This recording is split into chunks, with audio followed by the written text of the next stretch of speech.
Rece Davis, College Game Days host here on the Rich Eisen Show. All right, so then give me the scenario that puts Alabama in. What's the most likely scenario that puts the Crimson Tide in, despite not even being part of a conference championship Saturday game? I would say it's probably Ohio State beating Wisconsin and not doing so 59-0 as they did a few years ago. I think that would be the most likely scenario. The other one that I could see would be TCU knocking off Oklahoma. Now, if both of those things happen, I think there's a really good chance that Alabama would be in the playoff. If one of those happened, that's the best scenario and most likely one that would get them in. But I think there'll be a lot of drama and a lot of angst. Rich, I said this to Kirby Hocutt on our ranking show the other night. Committee can't win with that choice between Ohio State and Alabama if it comes down to that. I mean, and that's not the way the voting goes, but if those are the two most likely candidates, because should, for the third time in 4 years, the three-card Monty, the shell game, however you want to say it, they flip and reveal, and, hey, Ohio State wins again. As the things go around, they're going to be criticized for that.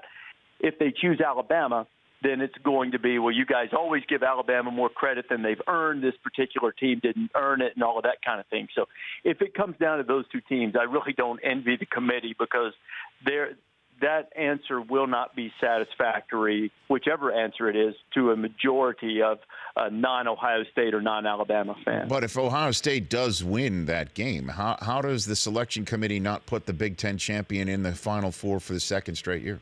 How do they do that? I think if they don't, it will be the albatross of, easily to me, the worst loss in the playoff era by anyone considered a contender, and that's the loss at Iowa. Now, following being the Michigan man that you are, you know how it is in Iowa City. It's nuts. It's nuts. But you go up there, and typically how you lose is you lose by some score that nobody's ever seen in a football game. Something like 19-18, 15-12, and somebody makes or misses a field goal at the end of the game, and all the people run out and they're excited, and you say, well, it happened again. This wasn't that.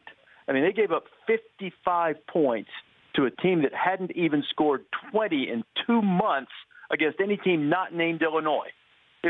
55. They got to be by 31 points. And, I've heard people say, well, it's, this team's trending that way. That game didn't happen in July. That was a November game.